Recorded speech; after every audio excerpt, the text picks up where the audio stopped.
Fala pessoal, sejam todos bem-vindos ao nosso canal. Você está no canal Direito dos Leigos, Direito para Todos. Aqui você fica sabendo dos seus direitos de uma forma simples e sem complicação. E sem complicação nós vamos falar a respeito do projeto de lei 4401 de 2021, que trata da regulamentação dos criptoativos, das criptomoedas, tá? Esse famoso projeto de lei que foi recentemente aprovado nas duas casas, está só aguardando a sanção presidencial. Mas antes disso, eu vou soltar a vinheta para a gente começar a falar a respeito desse importante projeto.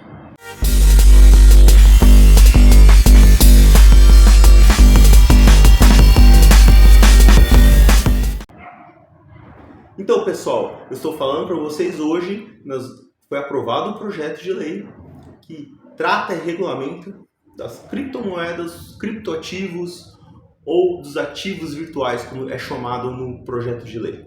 E nós vamos discutir se esse é bom, se ele é ruim, se ele é válido, se ele não é. Quais são a nossa visão a respeito desse projeto de lei, né? Mas antes eu vou pedir uma gentileza para vocês. Se você não é inscrito, se inscreva em nosso canal para que os nossos conteúdos cheguem até você. E clique no sininho para que você receba os futuros vídeos que nós estamos soltando com uma frequência, ok? Vamos lá, sem enrolação, vamos falar a respeito desse projeto de lei, que é bem polêmico, que trata a respeito da regulamentação das criptomoedas, dos criptoativos, dos ativos virtuais, ou seja, do universo das criptos aqui no Brasil.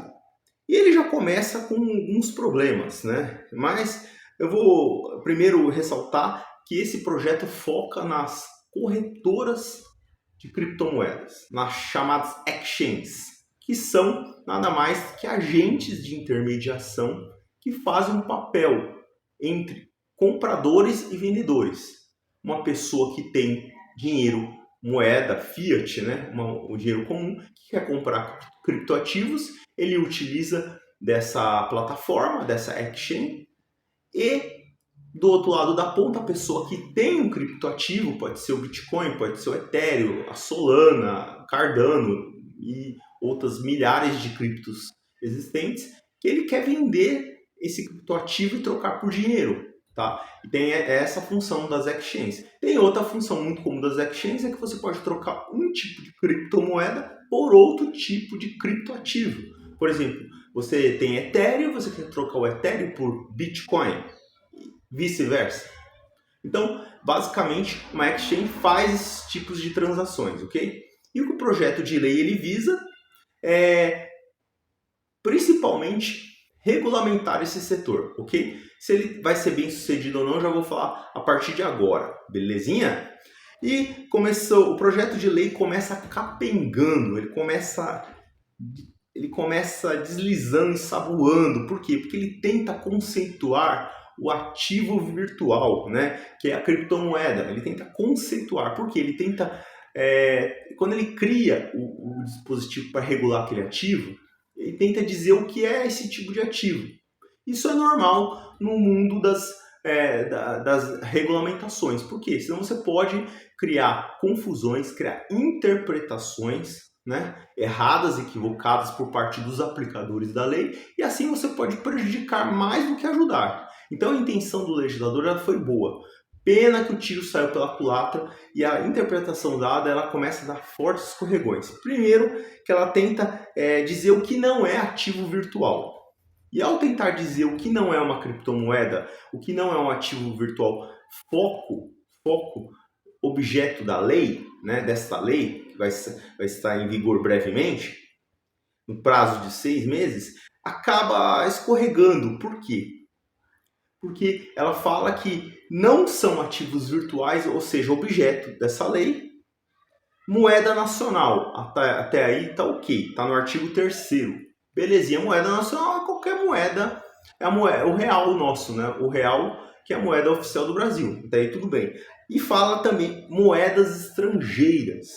Moeda nacional é moedas estrangeiras, não seriam ativos virtuais. Aí você fala, Elvis, o legislador, você tá maluco, o legislador acertou, ele está falando de moedas estrangeiras. As criptomoedas, os ativos virtuais não são moedas estrangeiras. Tudo bem, com a exceção de uma, que é uma moeda oficial de uma nação soberana, de um país. Eu estou falando do Bitcoin, que atualmente, já faz um ano inclusive, é a moeda oficial de El Salvador, que é um país soberano, independente, que inclusive o Brasil reconhece a soberania desse Estado. Então, se a gente for pela interpretação literal, uma interpretação básica, a rainha das criptomoedas, a maior de todas as criptos, seria retirada, seria excluída desse pacote de ativos virtuais regulamentados por essa lei. Então, logo, eu já te adiantando, que a lei começa escorregando feio, tentando conceituar o que é um ativo virtual, porém se esquecendo que o Bitcoin é a moeda oficial de um país soberano. Começou mal, né? Mas não para por aí não. Vamos lá. As criptomoedas, elas são muito atreladas, elas também são muito associadas a crimes, a inúmeras práticas de crimes, né? Como lavagem de dinheiro, estelionato, né? E sonegação e outros crimes. Todavia, pessoal, isso é um grande erro. Haja vista que grande parte da lavagem de dinheiro, grande parte de crimes cometidos são cometidos com moedas oficiais de países. A exemplo do dólar. O dólar é utilizado pelo crime organizado de forma muito, muito corriqueira. Ou seja, o dólar é mais usado, muito mais do que o próprio Bitcoin. Sem falar do real e de outras moedas. Ou seja, o problema não é o criptoativo, o problema não é o Bitcoin, que tem sido injustamente acusado de ser um meio corrente pelos criminosos. Aí ele coloca no artigo 4º, no inciso 7º, que combate a prevenção à lavagem de dinheiro, ao financiamento do terrorismo e da proliferação de armas de destruição em massa, em alinhamento com os padrões internacionais. Nossa, viajou legal o legislador, hein? Nossa, colocou até armas de destruição em massa, armas atômicas, armas bélicas, ou seja, não tem nada a ver, né, galera? Pelo amor de Deus, o legislador ele mostra total desconhecimento da legislação, né? Haja vista que é o mesmo legislador que na CPI da saúde questionou o interrogado lá, o investigado, se ele tinha criptomoedas, essa mesma qualidade de legislador, então a gente não pode esperar muito. Mas eu estou logo falando para vocês que isso me chamou a atenção, porque na verdade as criptomoedas e sobretudo o Bitcoin podem ser usados para práticas de crimes, mas como qualquer outro tipo de ativo em si. Por exemplo, eu já falei das moedas oficiais, também é usado para lavagem de dinheiro, ouro, obras de arte, né? E inúmeros outros tipos de objetos, bens que têm valor patrimonial. Para o crime organizado, basta que o ativo, a coisa utilizada, tenha valor patrimonial. Isso não tem nada a ver ela ser uma criptomoeda ou não, entendeu? Até mesmo porque a tecnologia do blockchain dos bitcoins permite uma certa rastreabilidade a respeito do caminho do dinheiro, o que não interessa muito para os criminosos, ok? Então, continuando a falar dos dispositivos da lei, e uma coisa que me chamou muita atenção, que essa lei no artigo 5º, ela acaba privilegiando certos setores. Por quê? Porque embora as exchanges, as corretoras, como eu disse, são agentes de intermediação, na maioria deles são empresas especializadas nisso, nada impede que outros setores que tenham muita expertise, que tenham uma estrutura muito boa, como o setor bancário, por exemplo, que ele também venha se valer e venha realizar serviços como esse. Eu acho, inclusive, muito válido. Eu acho que se o setor bancário entrar no mercado de exchange, de intermediação de reputação, eu acho que vai ser muito bom no mercado.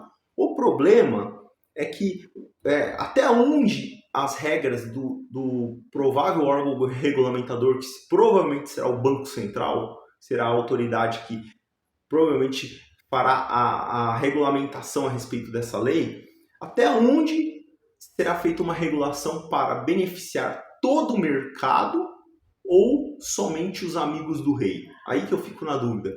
no Brasil nós temos um histórico muito negativo de privilégios a oligopólios bancários. E nos últimos anos, haja vista do último governo, esse oligopólio foi enfraquecido. Ou seja, muitos bancos, muitos agentes de pagamento menores conseguiram avançar no mercado. A exemplo das fintechs. No entanto, gente, a gente tem que sempre lembrar que o histórico de ter proteção de mercado, de se criar setores fechados é muito grande no Brasil. Então, tem que tomar muito cuidado com isso, tá? E tem outros pontos da lei que eu poderia falar com vocês a respeito dos benefícios lá que vão ser dados para os mineradores. O legislador quis ser bonzinho e dar uma isenção para os mineradores. Se você não sabe o que é mineração em criptoativos, você pode escrever um comentário e dizer: Elvis, faça um vídeo sobre mineração, o que é mineração, posso fazer também. Mas o legislador aqui, só para não deixar passar batido como se não fosse um benefício, colocou um benefício de anos sem aplicação de imposto sobre a mineração de criptoativos, o que é uma boa coisa mesmo, tá? E por fim, eu vou falar a respeito de um artigo que me chamou muita atenção. Mais uma vez, negativo, infelizmente, mas antes disso eu vou pedir que você dê o seu like, curta o nosso vídeo, gente, e compartilha com seus amigos, porque isso é muito importante para o nosso canal poder chegar ao maior número de pessoas, uma informação de qualidade de maneira simples, sem o juridiquês que ninguém aguenta mais, né? Então, gente, o último artigo que eu achei interessante, eu falei que essa lei é uma lei que regula setor, né? O setor de intermediação de ativos virtuais, de criptomoedas, bacana. Só que essa lei criou ela não criou, ela estabeleceu uma pena penal, um tipo penal. Na verdade, ela faz uma alteração no artigo 171 do CP, do Código Penal, o famoso 171, o famoso artigo que pune o estelionato, tá?